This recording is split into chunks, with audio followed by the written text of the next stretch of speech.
ভয় করার জন্য আমি আল্লাহ রাব্বুল আলামিন তোর 60 বছর 70 বছর 80 বছরের জিন্দেগির গুনাহগুলো মাফ করিয়া এই মুহূর্তে তোর নামটা আমি জান্নাতীদের খাতার ভিতরে উঠিয়ে দিলাম। জোরে বলেন না সুবহানাল্লাহ।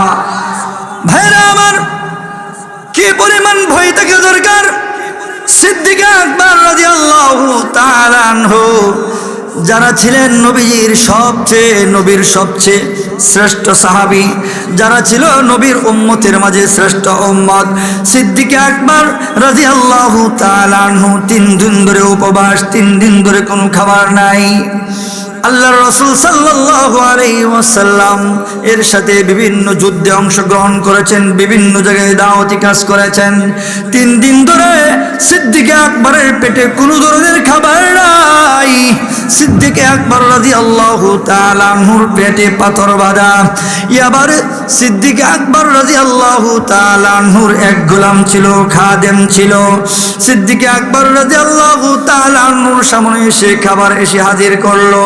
গোলাম এত ক্ষুধা, আবু বকর রাদিয়াল্লাহু তাআলা আনহু খাবারের বিষয়ে কোনো অবজার্ভ না করে, কোনো ধরনের সতর্কবাণী না করে, হিসাব না মিলাইয়া অতিরিক্ত ক্ষুধা থাকার কারণে আবু বকর রাদিয়াল্লাহু তাআলা আনহু ওই খাবারে মুখ দিয়ে দিলেন, কোমরে হাত দিলেন, একটু গিলেও ফেললেন।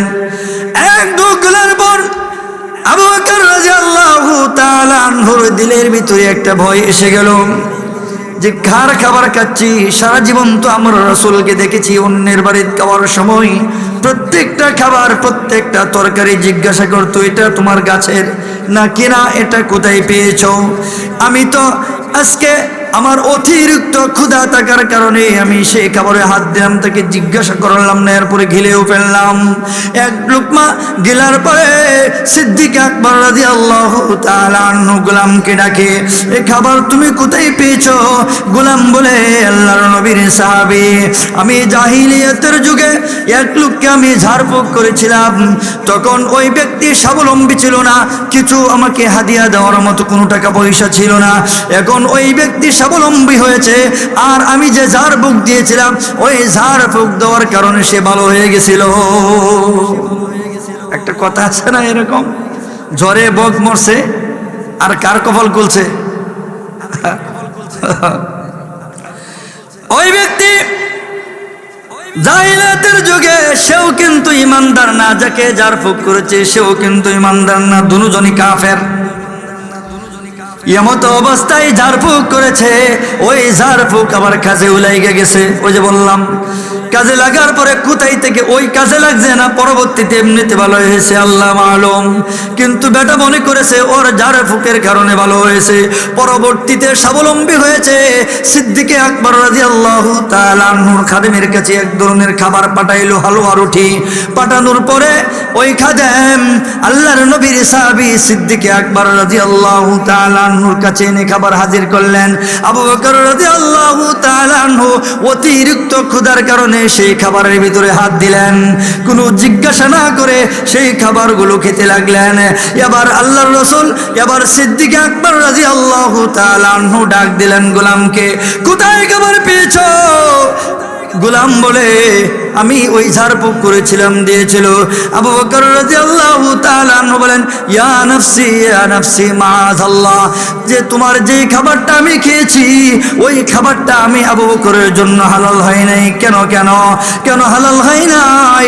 এই জন্য হালাল হয় নাই, তুমি যে জাহিলিয়াতের যুগে ঝাড়ফুঁক করেছিলে তখন কিন্তু তুমি আল্লাহ নাম মুখে লাও নাই। জাহিলিয়াতের যুগে যে ঝাড়ফুঁক করেছিলে তখন কিন্তু তুমি লাত উজ্জার নামে তুমি ঝাড়ফুঁক করেছিলে। কথা বলো ঠিক কিনা? বলতেছে, হ্যাঁ নবীর সাহাবী, আমি লাত উজ্জার নামে ঝাড়ফুঁক করেছিলাম। আল্লাহর রাসূল সাল্লাল্লাহু আলাইহি ওয়াসাল্লামের সাহাবী আবু বকর রাদিয়াল্লাহু তাআলা আনহু বলেন, আমি এই খাবার আমি সিদ্দিক আকবরের পেটের ভিতরে হজম হবে না। কেন? এটা বেঈমানদের সাথে, এখনো বেঈমানদের খাবার আমার পেটে চলে গেছে, এরা ইমানদার না, এদের নাক পাক পবিত্রতার বিষয় নেই, এদের উপরে আল্লাহ তাআলার কোনো রহমত নেই, সুদৃষ্টি নেই। সিদ্দিক আকবর রাদিয়াল্লাহু তাআলা আনহু এই হারাম খাবারটা পেটের ভিতর থেকে বের করার জন্য 3টা আঙ্গুলি এমনিতেই মুখের ভিতরে দিয়ে দিলেন। যতক্ষণ পর্যন্ত ওই 1 লুকমা খাবার বের না হয়েছে ততক্ষণ পর্যন্ত সিদ্দিক আকবর কা কা করে বমি করতে শুরু করলেন। কি পরিমাণ ভয় ছিল সাহাবীদের! আল্লাহর রাসূল সাল্লাল্লাহু আলাইহি ওয়াসাল্লামের সাহাবীদেরও কি পরিমাণ আল্লাহ তাআলার বিষয়ে ভয় ছিল। আল্লাহর রাসূল সাল্লাল্লাহু আলাইহি ওয়াসাল্লাম রাতের আধারে কান্দে, সিজদাতে পড়ে কাঁদে। আম্মা জান আয়েশা রাদিয়াল্লাহু তাআলা আনহা বলেন, ইয়া রাসূলুল্লাহ, ইয়া হাবিবাল্লাহ, ও গো আল্লাহর পয়গম্বর, এত কাঁদেন কেন, এত কাঁদেন কেন? আল্লাহুম্মা উম্মতি, মাঝে মাঝে উম্মতদের জন্য কাঁদতো, মাঝে মাঝে নিজের জন্য কাঁদতো, মাঝে মাঝে নিজের জন্য যখন কাঁদতো আল্লাহুম্মা নাফসি ইয়া নাফসি ইয়া নাফসি, এরকম ভাবে কাঁদতো। আয়েশা রাদিয়াল্লাহু তাআলা আনহা বলেন, ইয়া রাসূলুল্লাহ, এত কাঁদেন কেন, কেন কাঁদেন? আল্লাহর রাসূল সাল্লাল্লাহু আলাইহি ওয়াসাল্লাম বলেন, আয়েশা রে, আমি যে শেষ নবী হয়ে দুনিয়াতে এসেছি, আল্লাহ রাব্বুল আলামিন যদি পরকালে যদি আমাকে পাকড়াও করে ফেলেন তাহলে আমি কি জবাব দিব? আমার নবীর যদি কোনো ধরনের গুনাহ হয়ে যায় তাহলে আমি পরকালে আমি বিশ্বনবী কি জবাব দিব? এই জন্য আমি সিজদায় পড়ে ইয়া নাফসি ইয়া নাফসি বলে কাঁদতেন। আল্লাহ রাসূল সব সময় কাঁদতেন ইয়া নাফসি ইয়া নাফসি। তাহলে রাসূলদের কি কোনো গুনাহ ছিল? রাসূলদের কোনো গুনাহ ছিল? তারা কাঁদতেন সবসময় ইয়া নাফসি বলে নিজের জন্য কাঁদতেন। আর আমি কয়দিন কাঁদছি? আমি প্রতিদিন হিসাব করি যে এই বন্ধে বেড়াইল বন্ধে দেখি এই বছরের ফসলটা হইলে ঠিক মতন ধানগুলো বিক্রি করে দেখি আরো 2 কাঠা জমিন বন্ধক রাখা যায় কিনা। হিসাবে এমন মানুষ আছে না? আছে না? গড়ের কামটা সারটা এখনো করতে পারতেছে না, ইট আইনে তুইছে 10,000 ইট, কিন্তু কাজটা করতে পারতেছে না। 100 বস্তা সিমেন্টের প্রয়োজন। প্রতিদিন ঘুমাইতে গেলে এই হিসাব 100 বস্তা সিমেন্ট কি দিয়ে আনবো। আর অনেকে হিসাব করতে করতে 3 তলা বাড়ি করে ফেলায়, কিন্তু বাড়ি তখন একটা ইটও আইসে না। এমন মানুষ আছে না নাই? হ্যাঁ, কিন্তু বিশ্বনবী রাহমাতুল লিল আলামিন আল্লাহর রাসূল সাল্লাল্লাহু আলাইহি ওয়াসাল্লাম বলেন, যারা ইমারতের হিসাব করবে তাদের এই ইমারতের ভিতরে কোনো কল্যাণ নেই। এই ইমারত বানানো ছাড়া, তিরমিজি শরীফের হাদিস গতকালকেও আমি ছাত্রদেরকে পড়িয়েছি, ইমারত বানানো ছাড়া আপনার খাবার, আপনার পোশাক, আপনার পরিচ্ছদ বিবেচের পিছনে যত টাকা খরচ করবেন, একমাত্র বিল্ডিং আর বাসা বানানো ছাড়া যতটা লাইনে টাকা খরচ করবেন প্রত্যেকটাই ফি সাবিলিল্লাহ হিসেবে গণ্য হবে। ঘর বানানো ছাড়া যতটা টাকা আপনি খরচ করবেন, খাবারের ক্ষেত্রে হোক, পোশাক পরিচ্ছদের ক্ষেত্রে হোক, বাচ্চাদের পড়াশোনার ক্ষেত্রে হোক, সবটাই সদকা জারিয়া হিসেবে কবুল হবে। সুবহানাল্লাহ, কি একবার বলবেন না? বলেন না? তাহলে আমাদেরকে আল্লাহ রাব্বুল আলামিন এই দুনিয়াতে মডেল বানিয়ে বিশ্ব নবী রাহমাতুল লিল আলামিনকে পাঠিয়েছেন। নবী আমাদেরকে একটা গাইডলাইন ধরায় দিয়েছেন যে এই 4টা গাইডলাইন, এর ভিতরে এই গাইডলাইন যদি মানতে পারো, আল্লাহর রাসূল বলেন তুমি দুনিয়াতেও জান্নাত পাইবা, পরকালেও জান্নাত পাইবা। 1 নম্বর গাইডলাইন হলো আল্লাহ তাআলাকে কি করা? আল্লাহ তাআলাকে ভয় করা। এই ভাই, কেমন ভয় করবেন জানেন? কেমন ভয় করবেন? মনে করেন আপনি রাতের আধারে কোথাও যাচ্ছেন, হঠাৎ করে দেখলেন যে আপনার সামনে জমিন থেকে আসমান পর্যন্ত সাদা কাপড় পেঁচায় বসে রয়েছে। এখন বলেন তো, এমন কোনো বাহাদুর আছে যে মুহূর্তের ভিতরে তার শরীরটা না ঘামবে? এমন কেউ আছে? আছে এমন মানুষ? তখন কি এটা ভয় না? আল্লাহ তাআলাকে এমনভাবে ভয় করবেন যে আমি যেই মুহূর্তে আমি চলতেছি, এখন যদি আল্লাহ তাআলা আমার সামনে দাঁড়ায় যদি জিজ্ঞাসা করে, একটু আগে যে লেনদেনের ক্ষেত্রে যে হেরফের করছো, ইশারা ইঙ্গিতে যে কাজকাম করছো, সেটার হিসাব দে।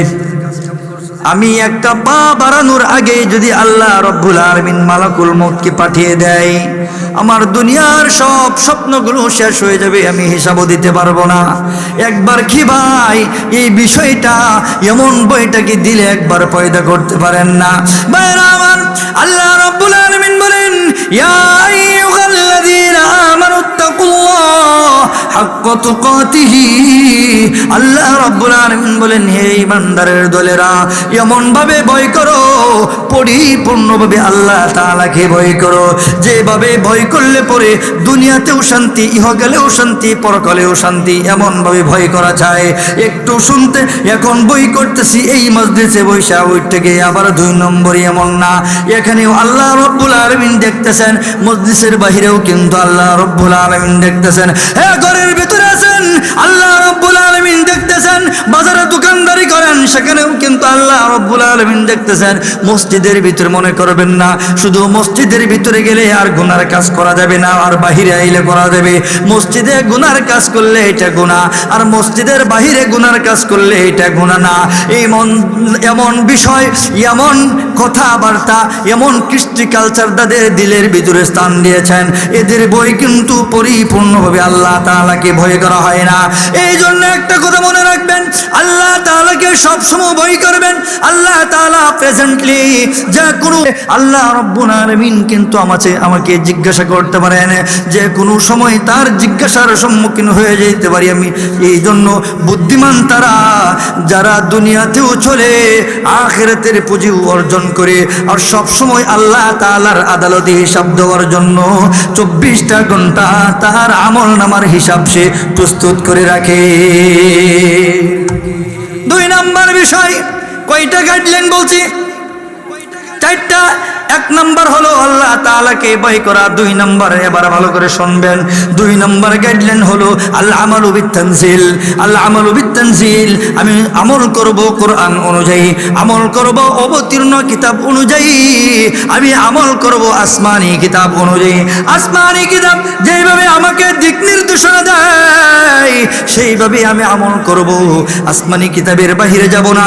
আমার ইমাম সাহেবকে আমি অনুসরণ করব না, আমার আমিরকে আমি অনুসরণ করব না, আমার নেতাকে আমি অনুসরণ করব না। হ্যাঁ, আমি ওই ইমাম সাহেবকে অনুসরণ করব, হ্যাঁ আমি ওই আমিরকে ইমাম অনুসরণ করব, হ্যাঁ আমি ওই নেতাকে অনুসরণ করব যারা কোরআন সুন্নাহ যাদের ভিতরে পাওয়া যাবে, কোরআন সুন্নাহ অনুযায়ী যারা নিজের জীবনকে সাজাইবে, যারা কোরআন সুন্নাহ অনুযায়ী নিজের জীবনকে সাজাইবে, ব্যক্তিগত জিন্দিগি, পারিবারিক জিন্দিগি, সামাজিক জিন্দিগি, রাষ্ট্রীয় জিন্দিগি, ধর্মীয় জিন্দিগি, আন্তর্জাতিক জিন্দিগি, যারা কোরআন সুন্নাহ অনুযায়ী নিজের জীবনটাকে সাজাইবে, সৌন্দর্য মণ্ডিত করবে, তাদেরকে অবশ্যই অনুসরণ করব। আর যারা কোরআন সুন্নাহর বাহিরে যারা চলবে, সে নেতা হোক আর যে কোনো হোক না কেন, প্রেসিডেন্ট হোক না কেন, তাকে আমি অনুসরণ করব না।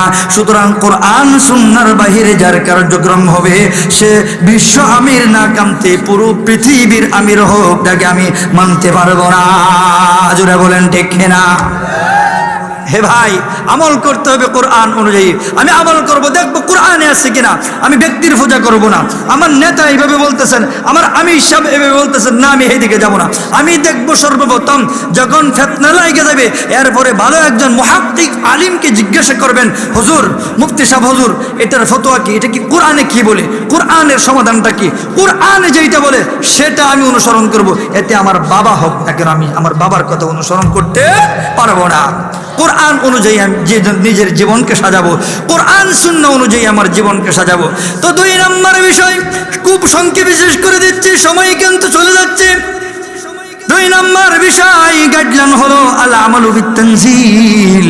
কোরআন অনুযায়ী নিজের জীবনকে সাজাইবো, কোরআনের হুকুম আমার ঘরে কায়েম করব, কোরআনের নিয়ম, কোরআনের তেলাওয়াত আমার ঘরে কায়েম করব। এক কথায় সর্বোপরি কথা হলো কোরআন অনুযায়ী আমার প্রত্যেকটা জিন্দেগি আমি সাজাইবো। পারবো তো ইনশাআল্লাহ? 3 নম্বর, ওয়াল কানাতু মিনাল্লাহ, ওয়াল কানাতু মিনাল্লাহ। 3 নম্বর হলো আল্লাহ রাব্বুল আলামিন আপনাকে এতটুকু জমিন দিয়েছেন, যে জমিনের ভিতরে মাত্র 10 মণ ধান হয়। এই 10 মণ ধান পায় আপনি সন্তুষ্ট? কারণ কেউ তো এমন মানুষ এমন আছে যে 1 মণ ধানের মালিকও না। আবার কিছু মানুষ এমন আছে যে যার ধান কি জিনিস সেটা সুখের জীবনে কোনোদিন দেখেও না। এমন কিছু মানুষ আছে যারা 24টা ঘন্টা এই রাস্তার ধারে ধারে, রাস্তার কিনারে গাড়ি নিয়ে যখন আমরা কাছে রাস্তা দিয়ে চলি, তখন গ্লাসের পাশে এসে হাত বাড়ায়, হুজুর গো 10টা টাকা দেন, 20টা টাকা দেন, 50টা টাকা দেন, একবেলার খাবারের ব্যবস্থা করেন। কেমন কিছু মানুষ আছে যাদেরকে সাইল হিসেবে দুনিয়াতে রাত বিচরণ করতেছে। আল্লাহ রাব্বুল আলামিন এদেরকে সাইল বানিয়ে দিয়েছেন। মানুষের ধার দিলে পরে নিজের বিবি বাচ্চা নিয়ে ওরা জীবিকা উপার্জন করে, নিজের জীবনকে পরিচালনা করে, নিজের জীবনকে ধারণ করে। আল্লাহ রাব্বুল আলামিন কিন্তু আমাদেরকে সাইল বানাই নাই, আল্লাহ রাব্বুল আলামিন কিন্তু আমাদেরকে একটা বসত বাড়ির মালিক বানিয়েছেন। গাছের তলে থাকতে হয় না, আজকে এখানে 15 দিন পরে অন্য বিটাতে এমনও থাকতে হয় না। আল্লাহ রাব্বুল আলামিন আপনাকে আমাকে এমন একটা বাসস্থান বানিয়েছেন, সেটা সোনের ঘর হোক না কেন, সেটা খেরকুটার ঘর হোক না কেন, এরপরেও বলতে পারি এটা আমার বাপ দাদার বেটা। আল্লাহ রাব্বুল আলামিন বলেন, এই জন্য ওয়াল কানাআতু বিনাল্লাহ, আল্লাহ রাব্বুল আলামিন, হে বেরাইলের ভাইরা আমার, একটা ভালো করে কথা মনে রাখবেন, আল্লাহ রাব্বুল আলামিন আপনাদেরকে যে পরিমাণ অর্থ দিয়েছেন, এই পরিমাণ অর্থের প্রতি আপনি সন্তুষ্ট থাকবেন। এটা আল্লাহ তাআলার দেওয়া নিয়ামত। যারা ওই নিয়ামতগুলোর প্রতি যারা অসন্তুষ্ট থাকবে, আল্লাহ রাব্বুল আলামিন সেই নিয়ামতগুলো তাদের থেকে ঘিরে নিতে থাকবেন। 4 নম্বর গাইডলাইন হলো আখিরাতকে প্রস্তুত করা, আখিরাতকে প্রস্তুত করা, আখিরাতের জিন্দেগি দুনিয়াতে সাজানো। যদি আখিরাতের জিন্দেগি যদি দুনিয়াতে সাজাইতে পারেন, তাহলে ওই মানুষটা কোনোদিন সে গুনাহ করতে পারে না। এই যার আখিরাত আছে তার দুনিয়াতে কোনো গুনাহ আছে? আর যে মনে করে যে আমার আখিরাত নাই, কিচ্ছু নেই, সে কিন্তু গুনার সাগরে ডুব দিছে, গুনার সাগরে সে ডুবন্ত আছে। এই জন্য ভাইরা আমার, এই 4টা গাইডলাইনকে খুব ভালো করে মনে রাখবেন। 1 নম্বর হলো আল্লাহ তাআলার পরিপূর্ণ হয়, 2 নম্বর হলো কোরআন অনুযায়ী নিজের জীবনকে সাজানো, 3 নম্বর হলো অল্পতে তুষ্ট থাকা, সন্তুষ্ট থাকা, 4 নম্বর হলো আখিরাতের প্রস্তুতি দুনিয়াতে নেওয়া। এই 4টা গাইডলাইন যার ঠিক থাকবে, আল্লাহ রাব্বুল আলামিন বলেন তাকে 2টা জান্নাতের মালিক বানাইবেন। সুবহানাল্লাহ। ওয়া আম্মা মান খাফা মাকামা রাব্বিহি ওয়া নাহান নাফসা আনিল হাওয়া ফাইন্নাল জান্নাতা হিয়াল মাওয়া। আল্লাহ রাব্বুল আলামিন বলেন, এখানে এক কথা, এক জান্নাতের কথা বলা হয়েছে। অন্য আয়াতে ওলিমান খাফা মাকামা রাব্বিহি জান্নাতান। রব্বি কারীম বলেন, যারা আল্লাহ তাআলাকে ভয় করবে আর এই 4টা গাইডলাইন যাদের ভিতরে হাসিল হবে, এই 4টা গাইডলাইন যারা মানতে পারবে, আল্লাহ রাব্বুল আলামিন বলেন তারা তাকওয়ার সর্বোচ্চ শিরে চলে যাবে, সর্বোচ্চ সুপানে সে চলে যাবে। যারা এই 4টা গাইডলাইন মানবে, তাদের দিলের ভিতরে ভয় থাকবে, আল্লাহ রাব্বুল আলামিনের সামনে দণ্ডায়মান হওয়ার জন্য তার ভয় থাকবে। আর আল্লাহ রাব্বুল আলামিন বলেন তাদের জন্য 2টা জান্নাত। মুফাসসিরিন কেরাম বলেন, একটা হলো চিরস্থায়ী জান্নাত, আর একটা হলো ক্ষণস্থায়ী জান্নাত। চিরস্থায়ী জান্নাত, জান্নাতে যাওয়ার পরে আপনাকে অপশন দেওয়া হবে 8টা জান্নাতের যে কোনো জান্নাতে আপনি প্রবেশ করতে পারবেন। বলেন না একবার সুবহানাল্লাহ। এই সুবহানাল্লাহ বলতে এত কিপটামি করেন কেন? এইটাও কি জোরে বলাইতে হয়? জান্নাতে কি যেতে চান না আপনারা? আল্লাহ রাব্বুল আলামিন জান্নাত দিবেন, 8টা জান্নাত দিবেন। এখন বলবেন যে কোনটার ভিতরে যাইতেছ, যাও দেয়া দিবেন। আর দুনিয়াতে এই যে 2টা জান্নাতের কথা বললাম, ক্ষণস্থায়ী একটা জান্নাত দিবে। সেই জান্নাতটা কি জানেন? সেই জান্নাতটা হলো এমন একটা আপনাকে হায়াতে জিন্দেগি দিবেন, যে হায়াতে জিন্দেগিতে আপনি যেই দিকেই যাবেন সেই দিকেই মানুষ আপনাকে ছোট থেকে নিয়ে আবাল বৃদ্ধা বনিতা বার্ধক্য বয়সে উপনীত হয়েছে, সকলেই আপনাকে সম্মান দিয়ে কথা বলবে। কোনোদিন স্বামী স্ত্রীর ভিতরে ঝগড়া লাগবে না। স্বামী স্ত্রীর যেই সংসারে স্বামী স্ত্রীর ভিতরে ঝগড়া, তার মতো হতভাগা আর দুনিয়াতে আর কেউ নাই। অনেক মানুষ বলতে পারে না, নতুন বিয়ে করছে, এখন বন্ধু জিজ্ঞাসা করে কিরে কি ব্যাপার, চলতেছে মোটামুটি, কিন্তু চেহারাটা মাঝে মাঝে মলিন থাকে। মাঝে মাঝে জিজ্ঞাসা করে তো খাইয়ালো না, খাই আইছি, পরে দেয়া আধা ঘন্টা বসে থাকার পরে আবার বসে গেছে খাবার, এদিকে ঝগড়া করে আসছে। তাহলে আল্লাহ রাব্বুল আলামিনের এই আয়াতের তাফসীর করেছেন, দুনিয়াতে আপনাকে একটা হায়াতে জিন্দেগি, এমন একটা হায়াতে জিন্দেগি দিবেন যে হায়াতে জিন্দেগির ভিতরে কোনো ধরনের কষ্ট থাকবে না। আল্লাহ রাব্বুল আলামিনের পক্ষ থেকে সব সময় আল্লাহ রাব্বুল আলামিন আপনাকে দিয়ে সন্তুষ্ট রাখবেন। যেটা চাইবেন হয়তোবা সাথে সাথে পাবেন না, আল্লাহ রাব্বুল আলামিন অন্যভাবে আপনাকে দিয়ে দিবেন। তো ভাইরা, আমি শুরুতে বলেছিলাম যে হাদিসটা আল্লাহ রাসূল সাল্লাল্লাহু আলাইহি ওয়াসাল্লাম বলেন, মাসালি ওয়া মাসালুকুম কামাসালি রাজুলিন আও কাদানারা। নবী আমার বলেন, এখনো হায়াতুন নবী জিয়ার মদিনা রওজায় পড়ে এখনো এই উম্মতের জন্য কান্দে, আল্লাহুম্মা উম্মতি আল্লাহুম্মা উম্মতি। এই হাদিসের ভিতরে বলেন আল্লাহর রাসূল সাল্লাল্লাহু আলাইহি ওয়াসাল্লাম বলেন, হে উম্মতেরা, জেনে রাখো কি পরিমাণ ভালোবাসি, একটু একটা এক্সাম দেই তোমাদেরকে, কি পরিমাণ ভালোবাসি একটু বুঝে নাও। হাদিসের ভিতরে আসছে, আমার এবং তোমাদের দৃষ্টান্ত হলো ওই ব্যক্তির মতো, আমার এবং তোমাদের দৃষ্টান্ত হলো ওই ব্যক্তির মতো যেই ব্যক্তি আওকাদা নারা, যেই ব্যক্তি একটা আগুন ধরাইছে। কি ধরাইছে একটু কথা বলেন? আগুন ধরাইছে। আগুন ধরানোর পরে ওই ব্যক্তি আগুনের পাশে দাঁড়িয়ে আছে, দাঁড়িয়ে তাইকা দেখে পতঙ্গগুলো আগুন উপরে ছাই হয়ে যাচ্ছে, বচ্চ হয়ে যাচ্ছে। ব্যক্তির দিলের ভিতরে কষ্ট আসতেছে, আরে আগুন ধরাইলাম নিজের জন্য, কিন্তু ওই আগুনে দেখা যায় বচ্চগুলো, ফরিংগুলো, পতঙ্গগুলো এসে পুরে বচ্চ হয়ে যাচ্ছে, এটার কি হিসাব দেব? এই জন্য আগুন ধরিয়ে চতুর্দিক থেকে পতঙ্গগুলো সে সরিয়ে দিচ্ছে, আগুন যেন না পড়তে পারে। বিশ্বনবী রাহমাতুল লিল আলামিন বলেন, হে দুনিয়ার উম্মত, ভালো করে জেনে রাখো, ওই ব্যক্তি ক্ষণিকের জন্য একটা আগুন ধরাইছে, ওই আগুনের ভিতরে পতঙ্গগুলো মুহূর্তের ভিতরে শেষ হয়ে যাবে, এই ভয়ে পতঙ্গগুলো সরিয়ে দিচ্ছে, সামান্য একটা আগুন। আর আমি বিশ্বনবী রাহমাতুল লিল আলামিন তোমাদের জন্য কি পরিমাণ পাহারা দিচ্ছি, ডিউটি দিচ্ছ জানো কি? যেন দুনিয়ার আগুন থেকেও বাঁচতে পারো, পরকালের আগুন থেকে বাঁচতে পারো। এই জন্য আমি বিশ্বনবী একটা ওজিফা বানিয়েছি, আগেও কাঁদেছি, এখনো রোজাই পড়ে আল্লাহুম্মা উম্মতি আল্লাহুম্মা উম্মতি আল্লাহুম্মা উম্মতি বলে কাঁদে এখন এই নবী আমাদের জন্য।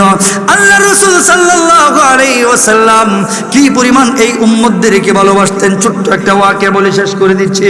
আম্মাজান আয়েশা রাদিয়াল্লাহু তাআলা আনহা বলেন, আম্মাজান আয়েশা রাদিয়াল্লাহু তাআলা আনহা বলেন, বিশ্বনবী রাহমাতুল লিল আলামিন একবার আমার হুজরায় তাশরিফ আনবেন। আম্মাজান এশার নামাজ পড়ে, এশার নামাজ আদায় করে ঘরের ভিতরে দরওয়াজার সামনে দাঁড়িয়ে আছেন। নবী আমার ঘরে প্রবেশ করবে, কখন জানি কষ্ট হয়ে যায়, এই জন্য আম্মাজান আয়েশা রাদিয়াল্লাহু তাআলা আনহা হুজরার দরজার সামনে দাঁড়িয়ে আছেন। আল্লাহ রাসূল সাল্লাল্লাহু আলাইহি ওয়াসাল্লাম প্রতিদিন আজকে একটু লেট করতেছেন আসতে, হঠাৎ করে একটু লেট করে আসলেন। দরওয়াজায় সালাম দেওয়ার পরে আম্মাজান দরওয়াজাটা খুলে দিলেন।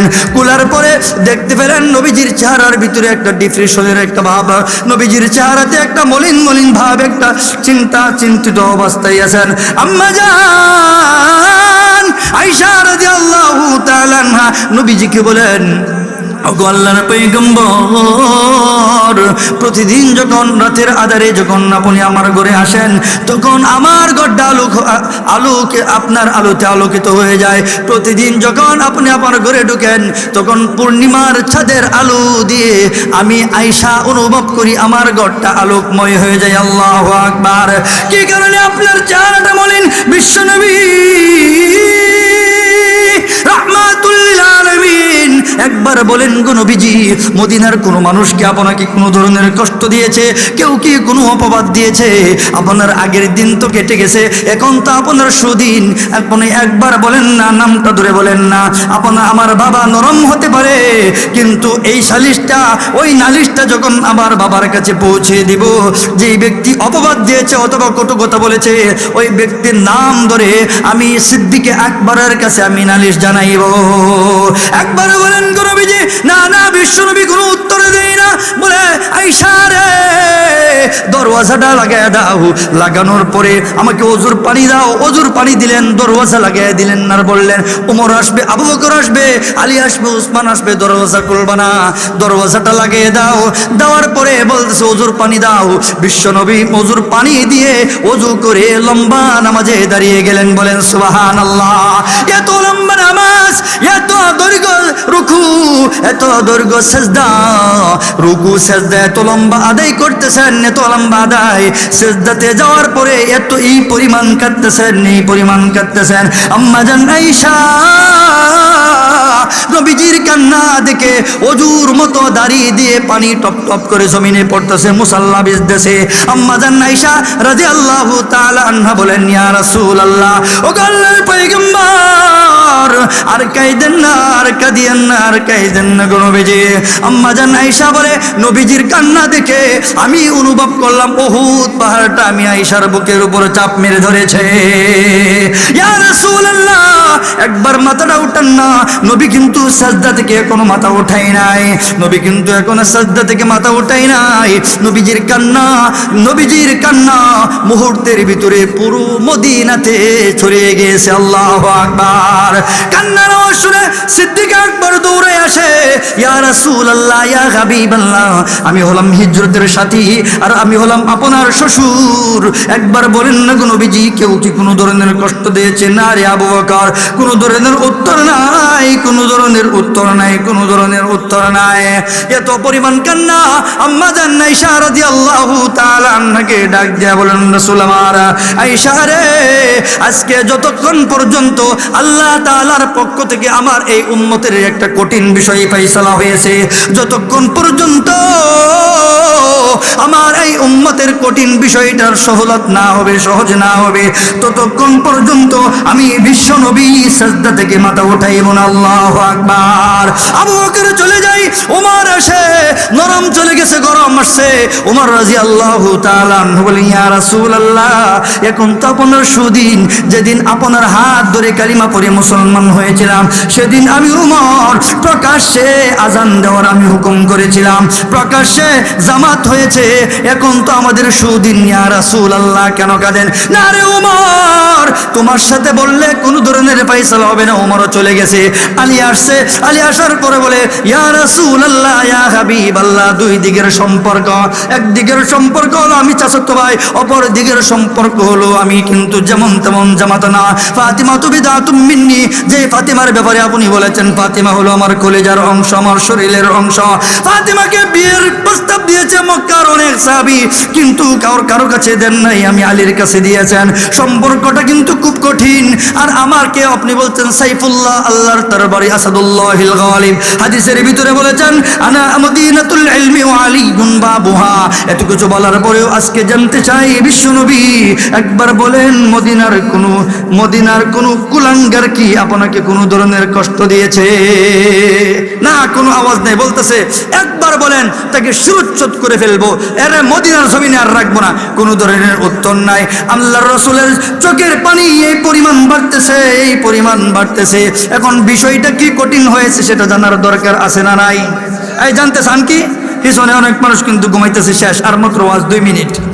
বিষয়টা হলো, মনে করেন আমার হায়াত হলো 30 বছর। এখন এমন একটা বিষয়ের ফয়সালা হয়েছে, আল্লাহর রাসূল সাল্লাল্লাহু আলাইহি সাল্লামকে জানিয়ে দিলেন ইয়া রাসূলুল্লাহ, হাবিব আমার, আপনার কোনো উম্মতের বয়স যদি 30 বছর হয় আর সে যদি মারা যায়, তাহলে এর 1 বছর আগে যদি তওবা করে, তাহলে তার জীবনের সমস্ত গুনাহ মাফ করে দিব। সুবহানাল্লাহ। আপনি তো সুবহানাল্লাহ বলছেন, আল্লাহ রাসূলের চেহারাটা মলিন হয়ে গেছিল। কি কেন? যে 1 বছর আগে, মৃত্যুর 1 বছর আগে তওবা করলে তার 29 বছরের, 59 বছরের, 79 বছরের জীবনের গুনাহ মাফ হয়ে যাবে। আল্লাহ রাসূল সুবহানাল্লাহ কইছেন উঠলে এইটা চেহারাটা মলিন হয়ে গেছে। কেন? ইয়া রাসূলুল্লাহ, ইয়া হাবিবাল্লাহ, আল্লাহ রাসূল সাল্লাল্লাহু আলাইহি ওয়াসাল্লামের চেহারাটা মলিন হয়ে গেল। আলীও গেল, উমর গেল, আবু বকর গেল, কেউ সবই চলে গেল। এত পরিমাণ কান্না, এত পরিমাণ কান্না, এত পরিমাণ কান্না। কানতে কানতে আল্লাহ রাসূল সাল্লাল্লাহু আলাইহি ওয়াসাল্লামের কান্নার আওয়াজ আল্লাহ রাব্বুল আলামিনের রহমতের সাগরে জোশ মেরে দিয়েছে। সুবহানাল্লাহ। জিবরিল আমিনকে ডাক দিয়ে বলেন, রে জিবরাইল, একবার ডাক দিয়া বলো না, আমার রাসূলকে গিয়ে সুসংবাদ জানিয়ে দাও। নবী আমার মাথা থেকে, সাজদা থেকে মাথাটা উঠাইতে বলো, সাজদা থেকে মাথাটা উঠাইতে বলো। গিয়া বলো, আপনার উম্মত যদি 6 মাস, মৃত্যুর 6 মাস আগে যদি তওবা করে, পিছনের সমস্ত গুনাহ আল্লাহ রাব্বুল আলামিন তওবাকে কবুল করে নিয়ে মাফ করে দিবেন। সাজদা থেকে মাথা উঠাই নাই। জিবরিল আমিন চলে গেছে। আল্লাহ রাব্বুল আলামিনের কাছে গিয়ে বললেন, আপনার হাবিব মাথা উঠাই নাই। রে জিবরাইল, এবার গিয়ে বলো, 1 মাস আগে যদি তওবা করে, তাহলে তার তওবা কবুল করে নিয়ে পিছনের সমস্ত গুনাহগুলো আমি মাফ করে দিব। এই সংবাদ আয়েশা জানাইলো, না না, মাথা ওঠায় না। জিবরিল আমিন আবার দৌড়ে যায় আকাশের মালিক আল্লাহ রাব্বুল আলামিনের কাছে। জিবরিল আমিন ডাক দিয়ে বলে, আসমানের মালিক গো, কতবার গেলাম, এখনো তো আপনার হাবিব, আপনার বন্ধু এখনো তো সাজদা থেকে মাথা ওঠায় না। রে জিবরাইল, এবার গিয়ে বলো, 15 দিন আগে যদি তওবা করে, তাহলে মাফ করে দিব। এটাও আয়েশা জানাইলেন, না, সম্ভব না, মাথা ওঠাই নাই। এবার আবার চলে গেলেন। রে জিবরাইল, এবার গিয়ে বলো, 1 সপ্তাহ আগে যদি তওবা করে, পিছনের সমস্ত গুনাহগুলো মাফ করে দিবে। না না, তওবা না। তারপরেও মাথা ওঠাই নাই। শেষ বেলায় জিবরিল আমিন আয়েশা বলতেছে, আল্লাহ তাআলা হুকুম জানিয়েছেন, এবার আপনি মাথাটা ওঠান। মৃত্যুর 1 দিন আগে যদি তওবা করে, আল্লাহ রাব্বুল আলামিন বান্দার তওবাগুলো কবুল করে পিছনের সমস্ত গুনাহগুলো মাফ করে দিবেন। না, এখনো কিন্তু মাথা ওঠাই নাই। আল্লাহ নবী, বিশ্ব নবী রাহমাতুল লিল আলামিন সাজদায় পড়ে আল্লাহুম্মা উম্মতি, আল্লাহুম্মা উম্মতি, আল্লাহুম্মা উম্মতি বলে এই এতিম উম্মতদের জন্য কাঁদতেছিলেন। আম্মা জান আয়েশা রাদিয়াল্লাহু তাআলা আনহা বলেন, এতই কান্না ছিল। এবার জিবরাইল আমিন আসমানে চলে যায়। গিয়ে যাওয়ার পরে আল্লাহ তাআলাকে বলেন, 3 মাস বললাম, 6 মাস বললাম, 1 মাস বললাম, 1 সপ্তাহ বললাম, 1 দিন বললাম, এখন আপনার হাবিব সাজদা থেকে মাথা ওঠাই না। আল্লাহ রাব্বুল আলামিন জিবরাইল আমিনকে বললেন, রে জিবরাইল, আমি বুঝতে পেরেছি, এবার আর ব্যর্থ হইবা না। এবার গিয়ে আমার হাবিবকে ভালো করে জানিয়ে দাও। হাবিব আমার। জিবরিল আমিন আয়েশা বলে, ইয়া রাসূলুল্লাহ, ইয়া হাবিবাল্লাহ। আল্লাহ তাআলা জিবরিল আমিনকে জানিয়ে দিলেন, গিয়ে বলো, মৃত্যুর 1 মুহূর্তে আগেও, মৃত্যুর মুহূর্তে 1 মুহূর্তে আগেও যদি পবিত্র হালতে ইখলাসের সহিত যদি তওবা করে, আল্লাহ রাব্বুল আলামিন বান্দার তওবাগুলো কবুল করে নিয়ে পিছনের যাবতীয় গুনাহগুলো মাফ করে দিবেন। এবার নবী সাজদা থেকে মাথা উঠাইছেন, এবার নবী সাজদা থেকে মাথা উঠাইছেন, এবার নবী সাজদা থেকে মাথা উঠাইছেন। তাহলে মৃত্যুর 1 মুহূর্তে যদি তওবা করে, তাহলে আল্লাহ রাব্বুল আলামিন বলে দিয়েছেন, বান্দার তওবা কবুল করা হবে এবং পিছনের যাবতীয় গুনাহগুলো মাফ করে দিবেন। সুবহানাল্লাহ। কি পরিমাণ মহব্বত, চিন্তা করেছেন কি পরিমাণ মহব্বত। আল্লাহ রাসূল কেন এই আগের হুকুমগুলো মানলেন না? কেন এইগুলো অস্বীকার করলেন, মাথা উঠাইলেন না কেন? জানেন যে আমার উম্মত এগুলো একটু গাফেল বেশি থাকবে, বৃদ্ধ হয়ে যাবে, বার্ধক্য হয়ে যাবে, এরপরে টিভির পর্দার সামনে বসেই থাকবো, পা দুইটা দুই দিকে যাইবো, এরপরে সে দেখবেন মসজিদে থাকবো না, মসজিদে আসবে না, গুনার কাজ করবোই। তবে তারা আরো সময় দেওয়া লাগবে। এটা কোনটা? যখন বিছনায় পইরা যাইবো, তখন তো আবার সুযোগ দিতে হবে। চিন্তা করছেন রাসূল কি পরিমাণ আপনার আমার জন্য ভালোবাসা। আল্লাহ রাব্বুল আলামিন শেষ পর্যায়ে এই উম্মতের তওবাগুলো এমন সময়ের জন্য কবুল করে নিয়েছেন, মৃত্যুর 1 মুহূর্তে যদি কেউ তওবা করে, তাহলে তার তওবাগুলো আল্লাহ রাব্বুল আলামিন কবুল করে নেবেন। ভাইরা আমার,